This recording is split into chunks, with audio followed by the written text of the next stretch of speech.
On the season finale of Ninja Kamui, we will become the ultimate power who watches carefully over the world, punishing any who dare to disturb the peace. We have completely commandeered Hauser's technology and resources. We are fully aware of Joseph's movements. We shall put an end to him in due time, just as soon as we deal with one last problem. this is the end of the ninja. Ninja Kamui, next Saturday night at midnight on Toonami, next day on Max. On the next all-new episode of Zom 100. I'm starting to think we're the only people left in this city. The number of zombies are increasing daily. It's getting more difficult to secure food and water, too. It may be time we start taking this zombie thing seriously. Goodbye, Tokyo! Our journey begins! Zom 100, Bucket List of the Dead. Next Saturday at 12:30. Only Toonami on Adult Swim.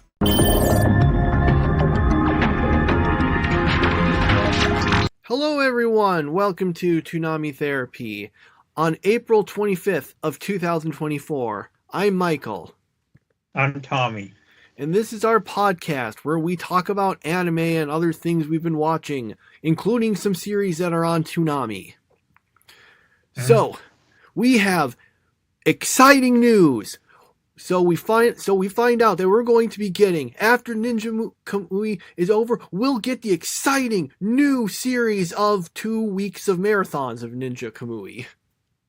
Mm-hmm. So, yeah, I don't know what we'll be doing for those weeks, but we'll find something. We'll see what's coming after that. The fact that they're actually doing 2 weeks like this honestly makes me wonder if they might be just trying to stall for something. Yeah, so they can wait until a new show has its dub ready, so that then they can put it on. Yes, but yeah, I just don't understand why else they would do a 2-week marathon, because like you said, Memorial Day is usually a marathon too, so that's like 3 marathons in a matter of 6 or 7 weeks. Yes, the theory, I mentioned it to you, but I'll say it on the podcast. I think it's probably My Hero Academia. The season is premiering soon. Well, technically it's already premiered. It's just the first 4 episodes are just all recap episodes. So the season proper starts, I think, in a week or 2. So maybe this is just, and of course the dub will be a few weeks behind. Toonami will probably, if they get it, will probably be some weeks behind that as well. So my theory is that they're probably doing this to try to stall for that. Maybe they'll actually air all 4 of those recap episodes as an additional way to stall. Yeah, another way of padding. So that is my guess, but we'll see. I mean, I remember when I spent a bunch of time trying to guess what the Licorice Recoil replacement would be, and then it was just a second One Piece episode. Okay. Hopefully the replacement will not be a third One Piece episode. Okay. Anyway, so we've gone through that. Let's talk the Toonami shows. So, we've got Ninja Kamui episode 11. So, Higan and the other guy fight, and then Higan wins. All right, we got that done. Let's see. Mike and the hacker guy are trying to get the data out of the thing so they can make it public. Okay, we got that. And the bad guys have some infighting, it looks like. Although I'm not really, outside of the fact that they sometimes sit around a table and act like the Legion of Doom, I can't really tell you the specifics of the villains. So I don't know exactly how all that worked out. But they're apparently turning against each other, the bad guys. And that's basically the episode. Yeah, I thought it was a pretty dull episode because the problem with this show is that it never really developed any of these characters, and it was been so confusing for so long. And now it's just like, okay, lots of action, and then it's supposed to make you like the action to it, but I don't know. It's just I don't really care about it, and in fact, this week I was so disgusted by it that I lowered my rating for it from a 3 down to a 2. So yeah, this isn't disastrous like Tokyo Ghoul, but it's just there's nothing enjoyable about this show. It's just that they never really none of the characters really connected with me. So now I feel like I don't really care what happens, I think there was an attempt at some characterization in this episode. We got a bunch of, flashback stuff, although often that's the kind of case where I'm like, maybe we could have had that a little earlier, but or done a little better, but I just thought it was okay.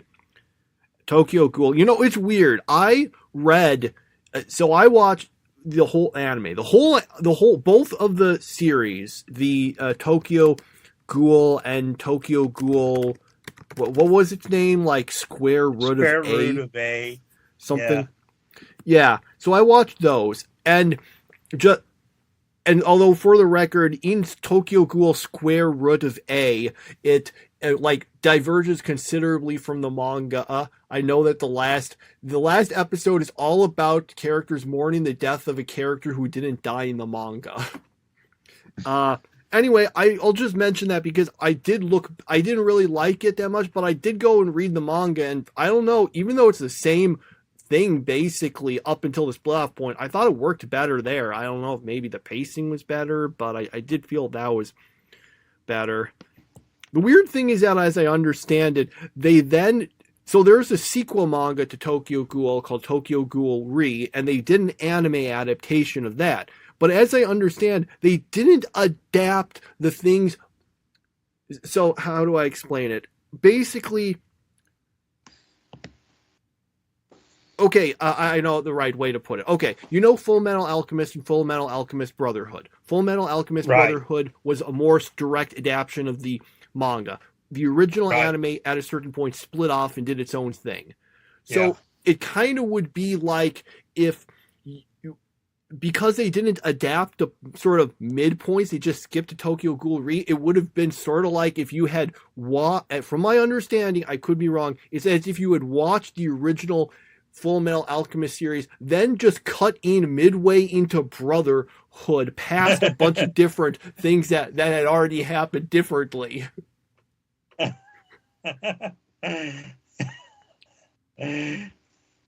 Yeah, that is my number one least favorite anime of all time, Tokyo Ghoul. Okay. So, anyway. This isn't much better. I don't think criticizing Tokyo Ghoul is that much of a hot take, especially the anime. Especially the anime, because a lot of people didn't really like it as an adaptation. All I know is that when I read the manga, I was more interested in it, although admittedly not interested enough to stay with it, but some of the stuff that I didn't like in the anime, I feel were done better in the manga. All right. Anyway, back to Toonami stuff. So, yeah, we've gotten through Ninja Kamui, then we go into, Tokyo Ghoul is about, they're called ghouls and not zombies, but in Night of the Living Dead, the zombies originally were called ghouls. So these ghouls became zombies, which brings us to Zom 100. Pretty good transition, right? Works, yeah. Okay, so we have Zom 100, episode 4. So basically, they end up encountering encountering this old guy and several women and they all end up, having to hide from the zombies, and some of except well, none of them are featured in the theme song. So as you might have guessed, they all get turned into zombies or die. Mhm. So they that, and so then they manage to defeat them and get away, and that's basically our episode. Yeah, I gotta be honest. At least I understand what's going on in this show rather than in Ninja Kamui, and I've kind of begrudgingly accepted the fact that it's never going to make sense. Problem is, it's just not funny enough. Like, it should be funnier, and because I know they're going for some dark humor, but they're not succeeding with it, and I just feel like I'm not laughing, even though that's pretty much what the goal of the show is to do. And since I'm not laughing, then it's kind of it's disappointing. So I'm not saying it's as bad as Ninja Kamui, but it's not connecting with me. Yeah, to a certain extent, I agree. I feel that the series, we're still early on. There's a bunch of stuff that could happen, but it did just kind of feel, I don't know, I just kind of felt a matter of, okay, we encounter these characters. Okay, they all die. And yeah. That's kind of all that really happened. And I was kind of left wondering, so what did we really get from this episode? I guess we got a little more information about them, coming up with things for the list of things they want to do and such. But other than that, it was just, okay, here's some new characters. Well, they all die.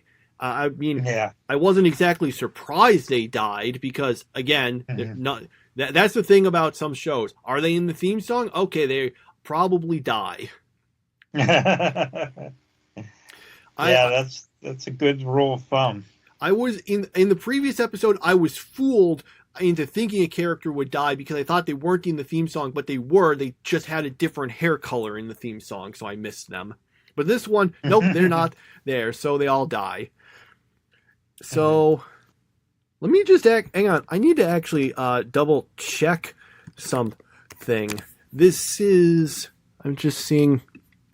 Okay, yeah. They're apparently they're skipping over it, but apparently after this episode, in original Japan, they had a recap episode. Oh wow! 5 episodes in, recap episode. But so are we gonna get that? Are we gonna get that on Toonami? No, it doesn't look like it. I'm looking at the list of episodes and air dates, and it says, and the one airing this weekend will be the next one, not the recap. Okay.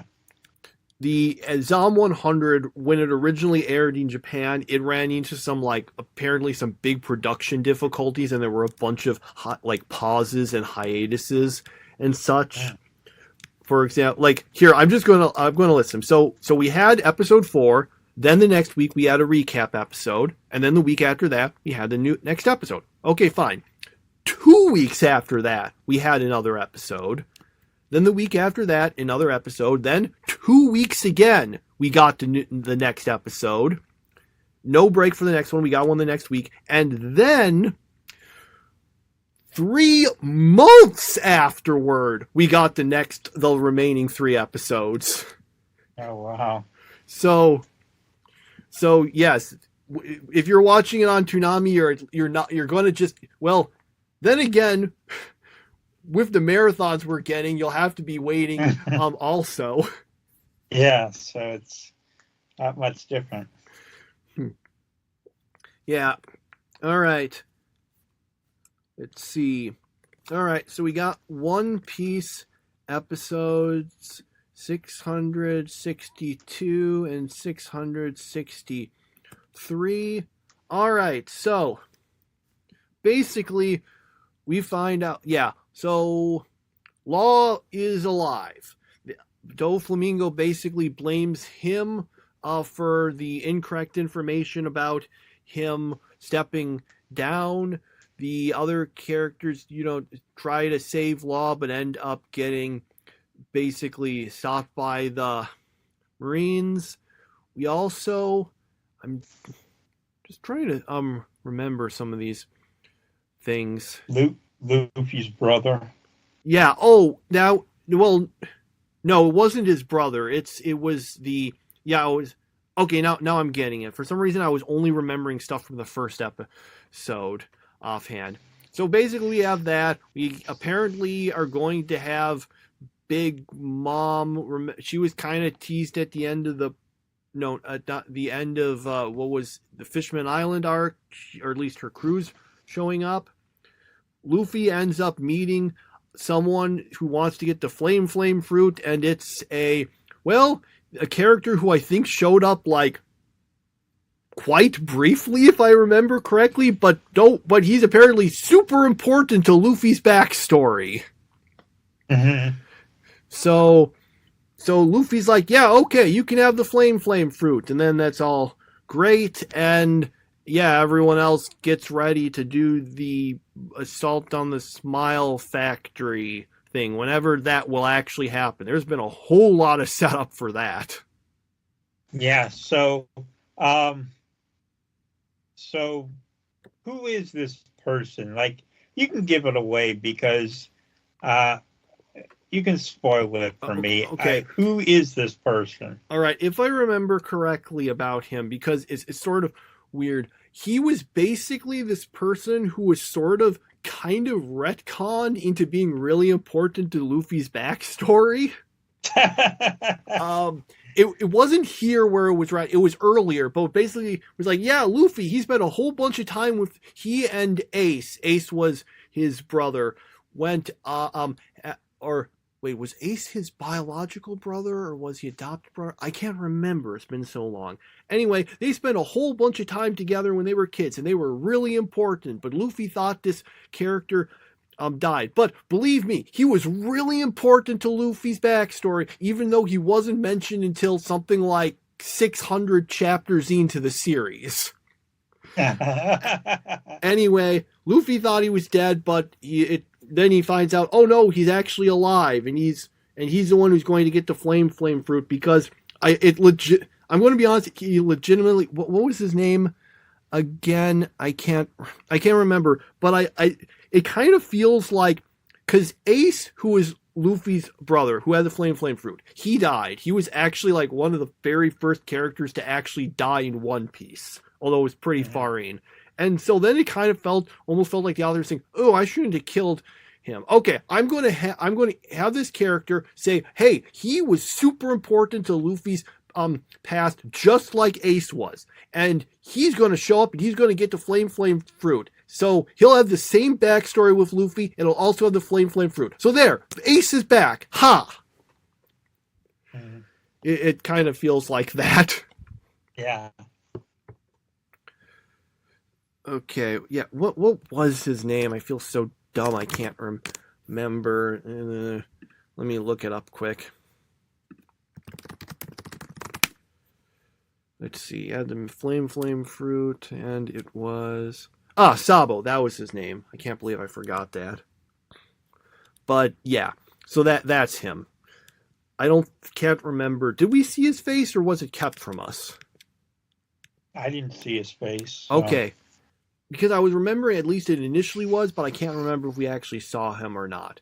But yes, that was basically that. When was his first... I'm just trying to check. Oh, yes. So this character, when I said 600, I just kind of threw that out. No, he first shows up in chapter 583. I was close. You were close, yeah. 583, wow. Mm-hmm. And so, but he's really important to Luffy. But yes. He only appeared in episode 583. Okay. No. Chapter 583. Chapter. In episodes, he was in episode 494. Okay.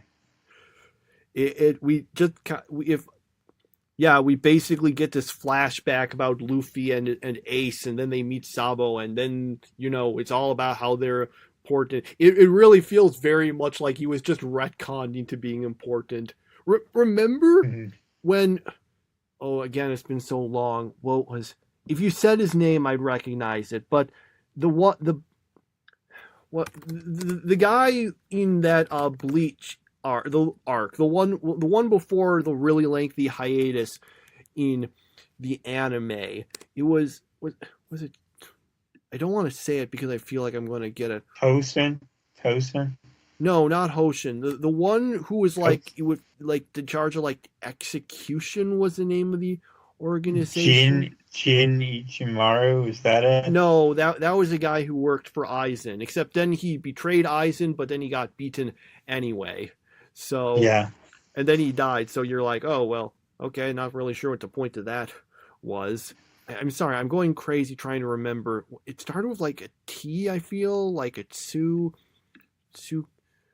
I'm just gonna check. Well, anyway, basically the character who has the ability to, if he stabs you with his sword, he's able to insert himself into your past retroactively. So when he hits, so he's able to hit Ichigo's friends, so they all think, yeah, don't you remember him? He was with us during that mission to Soul Society and helped us fight Aizen. Which I don't remember that at all. So Oh. that must have happened. That must have happened during one of those Fullbringer arcs or something. Yeah, it was a whenever Fullbringer. That was it. Yeah. Whenever I stopped paying attention. Actually, no, it wasn't I stopped paying attention. It was that I didn't have cable or something. But yeah. Tsukishima, that was his name. Okay. And that was his power. When he uses it on you, he basically makes you. He actually, I think, kind of to some extent changes reality. Because I remember, because he slashes one of Byakuya's petals from Senbon Sakura, he then inserts himself into Byakuya's past so that they've been long-time training partners. So he knows all of Byakuya's attacks. Oh, wow.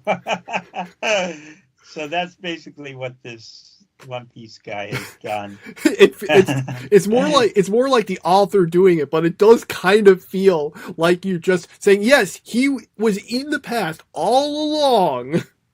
Uh-huh. Okay. Anyway, that's all of our stuff about that. That's my recap and discussion of One Piece. I don't really have too much else to say about it. Do you have anything? Not really. No. Okay. All right. So we're done with. Let me just get this ready. Yes, that's all the Toonami stuff. So we get Shangri-La Frontier episode 21. We're past the Toonami stuff now. Okay, so our characters basically take stock of the things they got from the fight, and Raku's all excited about the armor he got, but it turns out you can't actually use it unless you have this reactor engine thing that they need to get fixed, which they can't do it yet because the guy who could possibly fix it wasn't there. Anyway, let's see. We also... So we get... There was the other... Right, so right, I remember. Sonraku was trying to get one of the rabbit NPCs to basically get the level of ancient craftsman so that it could so that she could fix the reactor thing so they could get the weapon stuff they got. Also, we spend a surprisingly amount of time with Arthur Pencilgon explaining a bunch of loopholes that she used just to be able to keep this item after losing all her stuff. She's like, yeah, okay, see, if I gave it to you, so it's okay. But normally that would be against the rules. But because it was actually from this other place, when I gave it to you, it doesn't. So I can take it back. And I'm just like, okay, that was the scene was kind of amusing, but why did we have to explain all that? Yeah. And What was the thing about them? The three of them did rock, paper, scissors over picking who was going to be the leader of their clan or whatever. yes, oh, that was it. I completely forgot to mention that. Yeah, the three do decide to make a clan, and then they end except no one wants to be the leader, so they do rock, paper, scissors to decide, and Pencilgon ends up stuck with it. Yeah, that was something I was very confused about because I'm like, wait, didn't Pentagon? Why was C the leader of the clan after C lost the rock paper scissors? I was confused by that. I was like, why? What? Like, wouldn't it have been the winner who got to be the leader of the clan? Yeah, apparently no one actually wanted to be the leader. Okay, that doesn't make sense, but I guess that's what happens. So Well, I guess it's because they didn't want the extra responsibilities because they immediately start saying, okay, now you need to come up with a name for the clan. And they end up with Wolfgang, which for the record, I'm pretty sure they actually use like the Japanese word for it. So I don't think it's like supposed to be some sort of reference to like, Wolfgang Mozart. That was Mozart's first name, right? Yeah, Wolfgang Mozart. Okay. Yeah, I thought it was an amusing episode. Mm-hmm. It was entertaining. It was funny. And I especially like the funny part whenever that guy comes into the bar and he's like, hey, are these Sunraku and Pencilgon? Have you seen them? And they bolt out of there. And then he's trying to chase them down. And that was really funny too. So I have to say this was a very good episode of the show, even though you could argue that not much really happened, but I still enjoyed it. I mean, it was funny and entertaining, even if not much necessarily happened. We got that. Also, we did finally see Katsuo in real life, and it's weird because I was thinking, because he's a guy in real life but plays a female character, and I thought, okay, so the reason the voice sounds kind of feminine is, I don't know, maybe they're using modulator. Nope, they sound exactly the same in real life. So we got that. I mean, it's not like a voice a guy can't have. It just sounded much more female than I would have thought. So anyway, we get that. But yeah, I guess like the big thing is, yes, they do form a guild, or I can't remember if that was the name, guild, gang, group, whatever it was. That's what we get. Mm-hmm. Okay. All right. So, yeah, we had some fun jokes and some entertaining interactions. Yeah, these three are just fun. Their interactions are fun. The show is more fun when it's the three of them interacting. Mm-hmm. Okay. So, then we got my teen romantic comedy SNAFU episode 30? Yes, episode 30. You want me to do this one? Sure.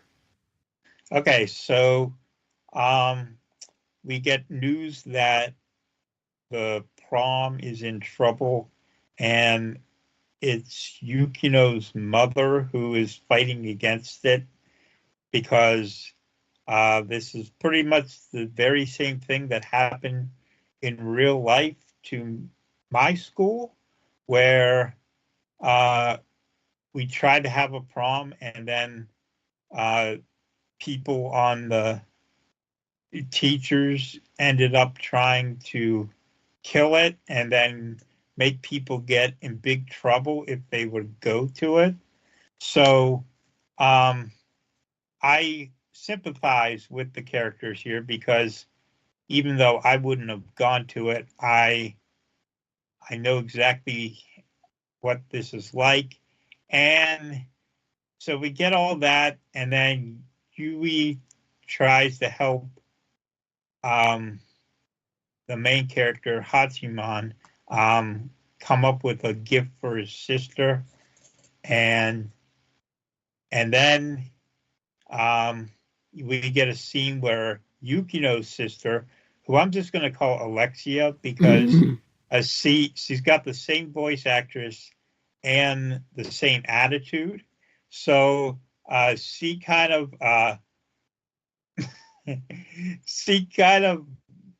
bullies Hachiman, and he blurts out that Yui and Yukino have a love triangle, and she laughs over that and then says, no, they're too codependent, which is like, okay, well, what's so bad about that? Friends, or it's good to have friends, but then Yui gets really depressed because she basically figures out that Hachiman must be in love with Yukino. That's what I took away from it. Maybe I'm wrong, but that's kind of what I thought it was implying. And we still have to find out what Hachiman's going to make for his sister. But that is where it leaves off. Yes, I think that's what it was trying to apply, but it did that thing the show does a bunch of times where characters say things, but they don't actually say they like those what people make fun of when there's like the villain groups and they're, say things like, yes, our plan will come to fruition. We just need that. Where they describe it but say it in really non-committal terms. It's that you see that sometimes in this show, and that's kind of what I was thinking was going on. Yeah, actually, I really like this episode. I felt like this was not really, but it's not late in the season like the last two seasons, which progressively got better. This isn't all that much into the season, but it felt a lot better than some of the previous episodes. So yeah, I enjoyed this one. Yeah, I think it was a little bit of a mixed bag for me because we are getting a bit more focus on the main characters and such. At the same time, it does feel a little weird that now it's only saying, yes, okay, love triangle, all drama, all this stuff that you think you would have gotten earlier considering the title, but we're getting into it now. But then it just feels a little weird that we're saying, okay, what's the big conflict? It's about whether they're going to have a prom or not. And admittedly, the fact I never cared at all about prom when I was in high school and never went to it, maybe that's why I don't care much about it. So yeah, it was kind of middle of the road for me. All right, so, well, we finished with Full Metal Panic Fumofu. Now we go on to depending on how you counted, either the second or the third season. And so we've got Full Metal Panic, the second raid, episode 1. Yeah, so basically this episode is just a big battle between Sosuke and the Mithril crew and their mechas against this evil guy and his team of bad guys. And that's pretty much all this episode is. And Kaname appears for maybe 30 seconds max, just to yell at Sosuke for not having his homework and his notes or something. She literally is on screen for less than 30 seconds of this episode. So, if you're ready for mecha fights and that kind of stuff, then this is for you. If you like what we had in Fumofu, this is not going to be for you. And if you would like, I don't know. I don't want to spoil it, but yeah, this uh, I don't know. I didn't enjoy this episode. Maybe it's because I was expecting a really funny scene that must occur in episode 2, and I was waiting for this funny scene to occur, and I was like, okay, it's coming, it's coming, it's coming. It never happened. And, and so I'm like, okay, maybe, because whenever I originally watched this, so I watched the first 3 episodes at Anime Con. I watched them in Japanese, and it was really, there's this one really amusing scene, and it wasn't as funny in the English dub as it was in the Japanese, so you probably won't get the full effect of it, but you'll know it when you see it. So it's something a bad guy sings. So that is to look forward to in either episode 2 or 3. It comes in one of those 2 episodes. But as for this one, yeah, I'm not too into it. Okay. Yeah. By the way, if anyone can hear, it happened before, but I'll mention again. If you can hear all that water behind me, sorry about that. It's just pipes stuff. So anyway, in case anyone was wondering what that was. So let's see. What I was going to say. Yeah, I kind of agree. I was kind of surprised that after... I know I'm not expecting this to be like Fumofu, but man, there was so little kaname here, as you said. Mm-hmm. Mm-hmm. And not really much of the jokes either, other than Sosuke saying, well, I have a homework assignment to turn in, so I can't die. So that was good. You know, although I did notice, because this was a thing in the Fumofu also, the joke of how he... needs to borrow her notes, but then forgets to bring it back or return it. I'm just thinking, when this took place, didn't they have photocopy machines? Couldn't they have just done it? They copied them that way? So, anyway, so there's that. Now, I had a question because I was trying to figure this out. I noticed that this is on Crunchyroll. Full Metal Panic to second raid, and none of the other Full Metal Panic series do this. It's rated as a mature series. Do you have any idea? You've seen it before. Do you know why that is? I'm assuming it's just the violence. I don't remember anything sexual that would cause it to be that. So I'm guessing it's just because it's very violent. You had the guy getting shot in the first episode, so maybe it is the violence, but I'm not sure. I don't think it can be the violence, because I looked at some other series like, JoJo's Bizarre Adventure. It's not rated mature. Chainsaw Man isn't rated mature. Attack on Titan isn't rated mature. Solo Leveling, which you've never seen, but it's pretty violent, isn't rated mature. So none of those, it doesn't seem like just violence does it. All the series I can think of that are rated mature have some sort of sexual thing to it. So I was just trying to figure out why that was here, because it wasn't that way for any of the other Full Metal Panic series. So I don't know exactly. I was just trying to figure out why that's the case. Well, we'll find out, I guess. Yeah, the original Full Metal Panic, that's rated 14 even. Like those other series I mentioned, the more violent ones, those are all 16 on Crunchyroll. Mm-hmm.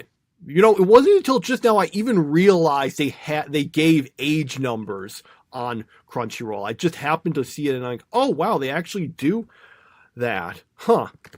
Anyway, so yeah, it was just very weird to suddenly see Full Metal Panic of all things. Because I listed as mature. So maybe there's something in it you're forgetting about, or maybe it was just badly rated. I guess at the end of this season, if I'm left wondering, okay, why did you rate it like that? Then I'm going to ask it. I mean, I guess there was some nudity in the theme song, but that was the case in the first season also. So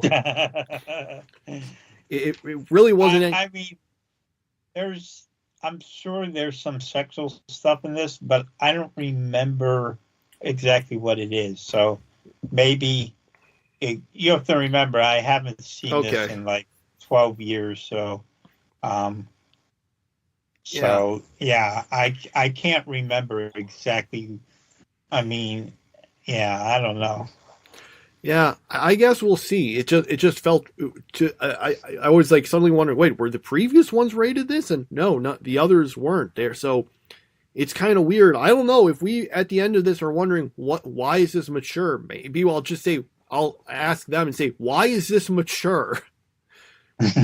Maybe there's just one particular scene that does it, because I assume they probably just do it by season. You know, if one episode is regarded as mature, then they just slap the whole thing with it. But this first episode, like, there's some violence, but again, I've seen worse. Like, JoJo is worse when it comes to violence.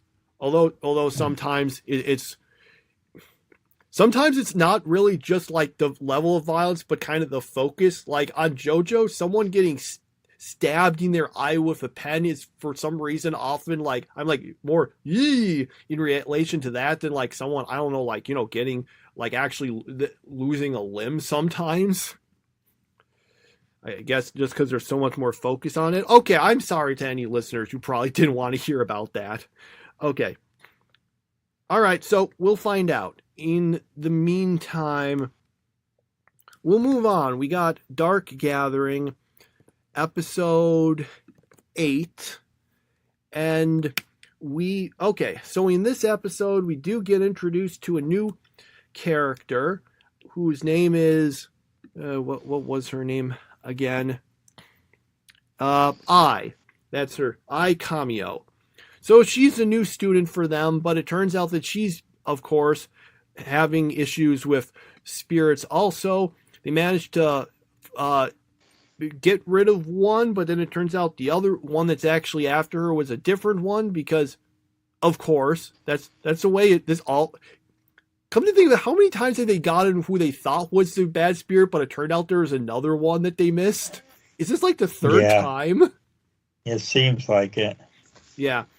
Anyway, turns out it was actually her brother, and apparently her brother was doing that because he was trying to kill her to prevent her from being forced to, I think, what was it? Was she going to be like forced to marry some sort of weird god or something? That was it. Something like that. They just say a god. So anyway, because she'll have to do that and then die as a result of that. So basically we find all that information about, but then they end up having to deal with a bunch more evil spirits that are coming to attack them, which is where the episode ends. I think this is our first cliffhanger, actually. Yeah. I don't think I've ever seen a series where there's a character named I with stars in her eyes, but maybe there's one out there. I'm not sure. So this episode, it wasn't bad. It was it had some funny moments and stuff. Ultimately, I don't think it's going to make my top 3 for the week, but I didn't think it was all that bad. It wasn't as good as, say, last week's, but it's all right. You beat me to the Oshinoko reference. And, oh man, it was even more than I thought. I didn't even I was going to make a joke just on the stars in the eyes, but then I'm like, wait, no, they do have the same name. Yeah. No, it's actually, let me just double check. Did this manga come out before or after? This series actually predates Oshi no Ko by about a year. So maybe, let me think. I don't know what chapter this would have been in. I think this would have probably been, if we assume each chapter is one episode, because this was a monthly series originally, that would put this at probably around chapter 8, and it was monthly. So if I'm just doing some calculations here. Yeah, it's almost certainly it's almost certainly a total coincidence, because I know that they have to like get anime manga stuff ready pretty well ahead of before they're actually published. Oh, Right. yeah. So I'm going to guess it's just a complete coincidence. Okay. So anyway, that was our episode of Dark Gathering. I don't have much else to really say about that. All right. Did you want to talk about, because we did watch the Spy Family movie, do you want to talk about that before or after giving the top threes? We'll give the top 3 first. Okay. Mine, third place, I have to give it the One Piece, just because I think the whole 2 episodes equal 1 kind of thing. It kind of, I don't know. I might kind of like this 2 episodes of One Piece, because it actually equals, like one not so bad episode, even with the padding. Second place, Shangri-La Frontier, and my favorite show of the week was SNAFU. Okay. For me, well, nothing from Toonami managed to make it, but it would be SNAFU for third, Dark Gathering in second, and Shangri-La Frontier winning. Mm-hmm. Okay, so there's that. All right, so we both ended up watching that new Spy Family movie, Spy Family Code White. I guess we'll maybe talk about it a little. I like to say this could be a review, but unfortunately by the time this podcast goes up, it'll probably be out of theaters. Yeah. I'm sure it'll be put on Crunchyroll eventually, though. Mm-hmm. The funny thing was that I was thinking this would be something that we could watch later on when it's on Crunchyroll. And then you email me and say, by the way, I saw the movie. It was pretty good. I'm like, okay, I guess I'll see it then. Yeah, so basically the movie, I'm assuming I don't know if you call it filler or what, but it's one of the classic movies where, nothing that happens in the movie affects the overall storyline all that much. Mm-hmm. It's a movie original. This was not based on anything in the manga. Yeah. So, I thought it was really funny and stuff. I also thought it really, really stretched believability whenever it came to your being able to avoid hundreds of gunshots in rapid succession. Like in this movie, no one was able to land a shot with any guns. Like, guns were pretty much completely useless. Mm-hmm. And that was a theme throughout the whole movie, to the point where it's just like, I was just like, I give up. Whenever Yor is like on the side of a plane dodging hundreds of shots at a time, I'm like, okay, this is just what's going to happen. So yeah, it was really funny. It was Spy Family at its best. This show is really strong whenever it focuses on its main characters. Yeah, even the dog, like whenever it focuses on those minor characters, it isn't that funny. But when this movie made sure to keep its focus mainly on the 3 main characters, and it did a pretty good job. So I really enjoyed it. I gave it a 9 out of 10. So I enjoyed it also. In case anyone is wondering, though, I should mention, I think you can go into the film without really knowing much about Spy Family, because all the most important stuff is told you by the narrator. You know, like Lloyd's a spy, Yor's an assassin, Anya's a telepath, all that stuff. It gives you all the important stuff. There's a few things that are a little confusing, like when Yuri, Yor's brother, shows up and he doesn't actually do anything in the movie. So I don't even know why he was included in it, because it just feels like that's just a character, because things aren't really explained too much about him. So we got at least a little about about what was her name? The I can't believe I'm blanking on it. The female spy who's, you know, acts really cold but is actually totally in love with Lloyd. Nightfall. That was it. We got, she at least had somewhat of a focus in it, but yeah. So at least she kind of had a bit of a point. So I kind of I don't want to say the first and second half. I don't know if it was the halfway point, but there definitely, to me, felt like there were two kind of parts to it. And the first half or so I thought was really great. I was thinking, okay, this is like, if this had just been cut up into individual episodes, I wouldn't like, this would have felt completely like a normal episode of the show. It was a great imitation of the style. The writer Spy Family didn't write this movie. I think he did have some creative supervision though, so he probably, you know, made things better.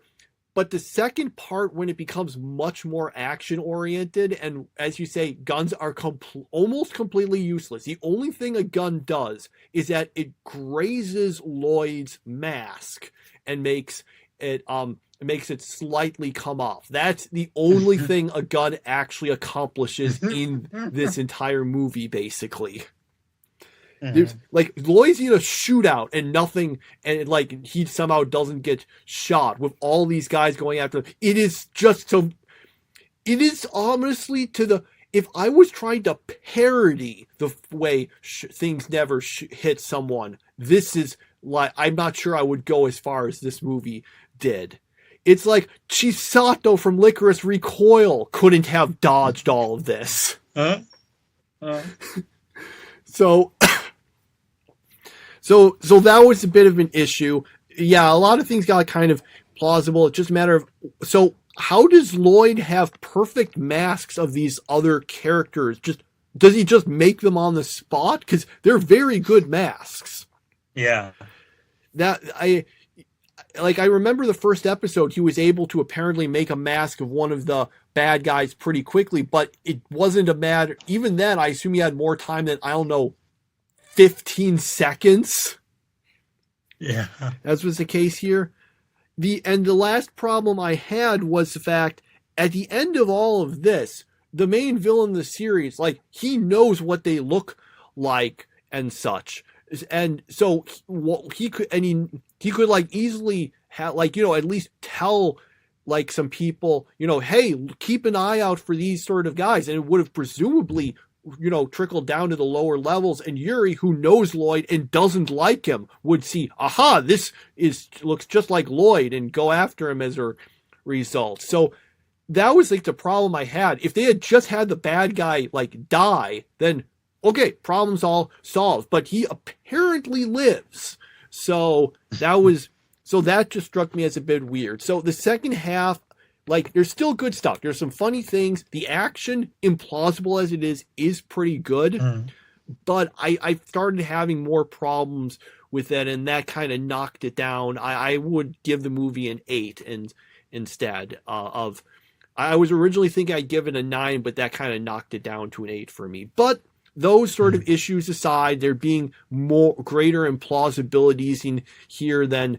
I mean, the show already has some kind of implausibilities, but they're at least kind of they're still more plausible than the stuff in here. So I don't want to focus too much on the negatives. It's good. I just said I'd give it an 8 out of 10. If you like Spy Family, you should see the movie. There's good comedy. It's just good. It just, I think, due to I think due to it trying to be so much of an action thing later on, I think that kind of hurts some parts of it. Mm-hmm. So, yeah, I don't think I have anything else to say about it. Basically, once again, if you like Spy Family, I think you'll like this movie. If you haven't seen any of Spy Family, it's not the worst introduction to it. It does explain all the important things to it. I actually happened to see it with my brother and my father. My father, I had actually gotten him to read the first volume of the manga, but that's all he kind of knew going in. But he could understand it.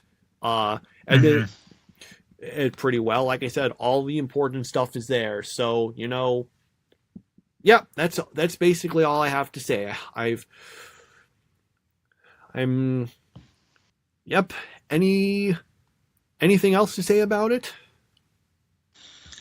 No, that's pretty much about it. All right.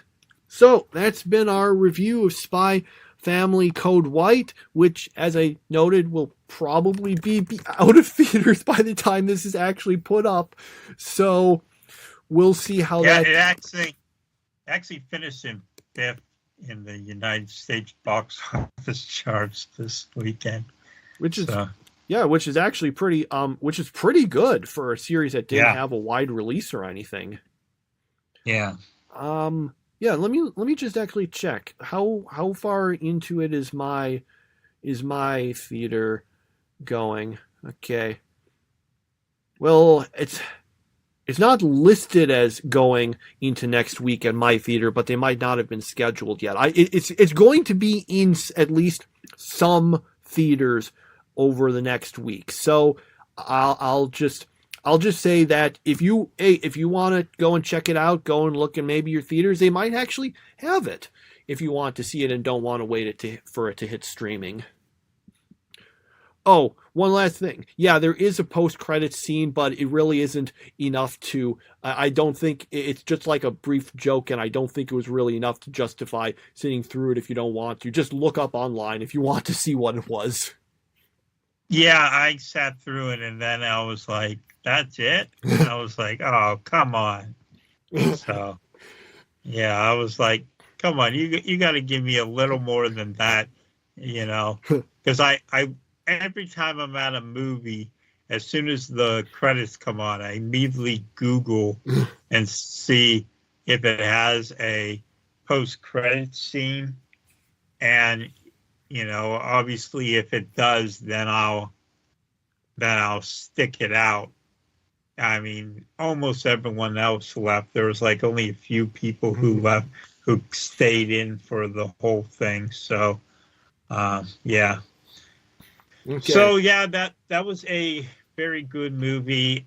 It proves that Spy Family is one of the best things that we have going for us.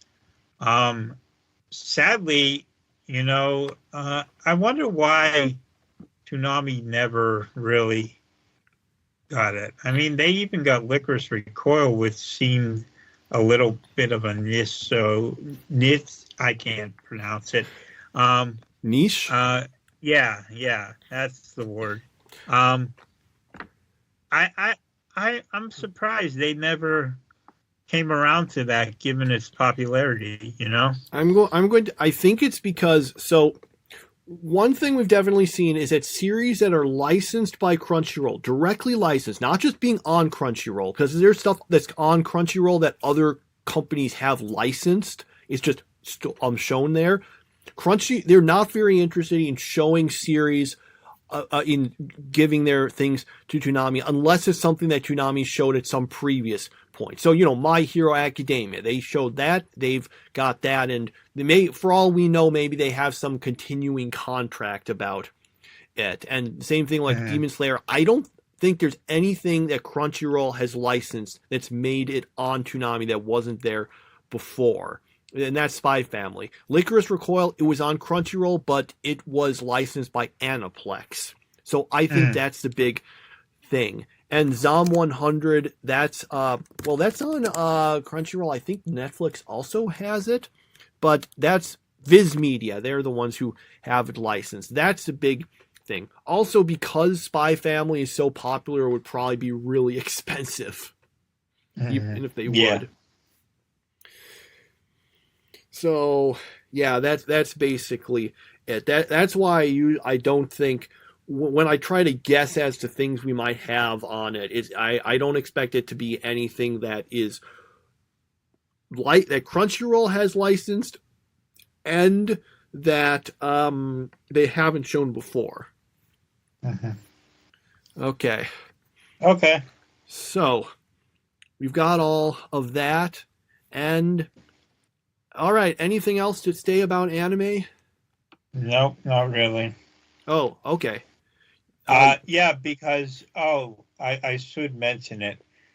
Since I injured my foot this week, I was unable to watch anything extra, such as the Cowboy Bebop disaster and the other stuff I was watching. Haven't been able to get to it, so that will have to wait another week. And yeah, that means it's going to take longer for me to get through this Cowboy Bebop thing. But I mean, I'm resolved to get through it, just so I can say I saw all 10 episodes, and just so I can give it a fair shake. I mean, maybe it does in the final 4 episodes improve. Maybe it does. I don't know, but we'll see. People often say that, but what series actually did manage to suddenly and abruptly manage to redeem themselves in just the last few episodes? I know that was your opinion on Full Metal Alchemist Brotherhood. Are there any other series that did it? I knew you'd figure that one out. I'm trying to think. There had to have been at least one, but yeah, that's very rare. If I recall correctly, Code Geass, it had a lot of, it took a lot of wrong turns, especially in the second season, but the ending was actually pretty strong and managed to make up for some of it, at least from what I remember. But I have seen other people say that, so that could be an example of a series that managed to sort of, have a good an ending that managed to help make up for some of the problems of what came before. Or, I mean, this isn't really a case in which I would say that it made that. I feel also Death Note had a fairly good ending come after, a kind of lackluster second part. Although, this is why I always say there were 2 live-action movies that adapted the series, and literally what the second movie basically does, that concludes it, is they basically kind of skip past the second part more or less. They just take the ending and transplant it to earlier in the series, and it works out better. Yeah, I don't know. I've always thought that Death Note's quote unquote bad arcs weren't actually all that bad, and they just weren't as good as the best arcs. But I don't know. I guess if it's possible to say Death Note is underrated, that's what I would say about it. So yeah, I've never agreed that the Mellow Near thing was such this big drop in quality, because I still remember that being a thrill ride all the way down to the final scene. So yeah, and that was the thing about Death Note, is that I didn't even like any of the characters, but not even Matsuda. Yeah, so, but anyway, Cowboy Bebop, maybe it redeems itself. You never know. Probably doesn't. So, Yeah, but I will try to watch one for our next episode. So, Well, when just look at it this way, when you watch it, it means that our listeners won't have to. yeah. Okay. All right. Then that's the end of the anime discussion. We'll have a few extra things to say at the end, but right for now, we're done with the anime. So you can just switch off if you just want to hear us talk about anime. All right, so I guess if we want, we can talk a little more about the Amazing Race this season, which is... Hey, I gotta be honest. I totally checked out of this season. Like, I sit in the room, but I just kind of play on my phone the whole time because it's so boring. This has been probably the worst season that since I started watching. There's no one I like left in the show, and the tasks aren't even that interesting. And yeah, and then you had that whole episode where all the people helped each other out, and it just defeated the purpose of the show. I was just kind of like, you know what, if you're going to do this, then forget about it. They shouldn't be allowed to help each other out. And I don't care about this alliance crap. You know, if you're going to help each other out, and that's how you're going to survive on the Amazing Race, you know, that's Survivor. That's not the Amazing Race. The race, it's supposed to be a race. It's not supposed to be, you know, basically a vote. Which, by the way, where has the what's it called, the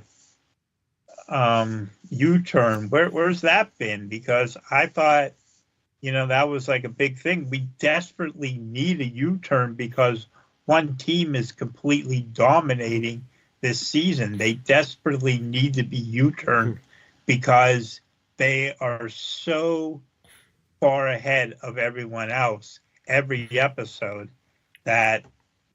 every episode, that they desperately need a U-turn to make this worth watching. So yeah, this has been a terrible season of Amazing Race, but it has been a great season of Survivor, so I will take that trade-off any day of the week. Finally, Survivor. Oh, it has been years since there's been a season I've liked, and this is a good season, so I'm very happy about that. So I can't comment on Survivor, unfortunately, but in the Amazing Race, yeah, I gotta say I'm not that super interested in this season either. I did like the firefighters, but they lost this time. Mm-hmm. And there's also the problem I've mentioned. You were the first one to notice this, but but now, and I'm sure I would have noticed it anyway, but everything here has been in Latin America. Every single episode. They've had with almost all of it for that matter being in South America. They went to Mexico, okay, there's that, and then they just went to a bunch of South American countries. All of them, so it just keeps blurring. It's all in the same place. And I know, I want to be fair, obviously they're different countries, they got different cultures, all sorts of different things. It's kind of, I can't just say, oh, you know, they're all in South America. But the thing is, they're all in the South American countries. They're not even going, they're all Spanish speaking, every single one. It's not like, you know, in some other places, like other continents where there's a bunch of different languages and that makes things different. They haven't gone to Brazil. Brazil doesn't speak, doesn't speak Spanish. Maybe they couldn't go for some reason. I have to think that maybe that the fact they just keep going South America maybe means it was some sort of like requirement or problem because of COVID, which I think was still sort of around back when this was recorded, because this is actually from recorded before the previous season. But everything is just there. And next episode, they're going to Barbados at least. So I'm like, okay, it's still in North or South America, but at least it's not a Spanish-speaking country. Yeah. So that's the level of variation we're getting. Still same continent. Well, I guess North and South America are separate continents, so this is North. But you know what I mean. They haven't gone to like Europe or Asia or Africa or any of those, and it just makes everything feel so samey. Yeah. Although I will say I was actually kind of it was interesting to me to find out that Montevideo, the capital of Uruguay, has 40% of the population. And I was like, oh wow, that's a lot. That I learned that, and that was actually a pretty interesting factoid. I did not know it was that clustered there. But yeah, we'll see. Maybe things will be more interesting when we see the next episode, except if you are a little tired of all the Spanish, they're going to be going to the Dominican Republic after this one. So we know that much. Yeah, they're going to Barbados, then the Dominican Republic, and oh wow, I'm looking at this. So they're going to be there for a while, and then they're going to go back to the United States in that final leg. So yeah, except for Barbados, every country they visited has been Spanish speaking. Yep. So I guess there you go. That's why you should learn Spanish, because you might go on The Amazing Race in a season where everything is in Spanish. Okay, so yeah, I know I spent the whole time just talking about it being the same language and continents. It's just because it's the same every time, and even though they're different countries and they do have different cultures and all those sorts of things, it just makes it seem so samey. It would be like if they only went to the English-speaking countries, really. Okay. So, I don't have anything else to say about that then. Maybe, we'll see. Maybe The Amazing Race in those last few episodes will manage to pull it off and make itself really good at the end. And, all right, nothing else to say? Nope, that's it. All right, everyone. And in that case, we will see you next week. Bye. It's been almost 15 years since we reviewed our last Prince of Persia game. And while The Sands of Time was amazing, The Lost Crown is even better. As Sargon, you join the Immortals on their quest to rescue Prince Hassan. Exploring Mount Kaf is fun as hell. But it's not just about upgrading your gear, defeating epic bosses, and finding new time powers. It's also a pretty tough platformer. These sequences aren't for the faint of heart, but if you get stuck, there's a platform assist feature that lets you skip them altogether. The map is insanely huge, but fast travel and lots of checkpoints make backtracking for goodies a lot less tedious. It'll take all your platforming skills and Athra searches to defeat the enemy and complete the story. There's lots of other great Metroidvanias, but there's only one Lost Crown. We give it an 8.5 out of 10. Time waits for no man.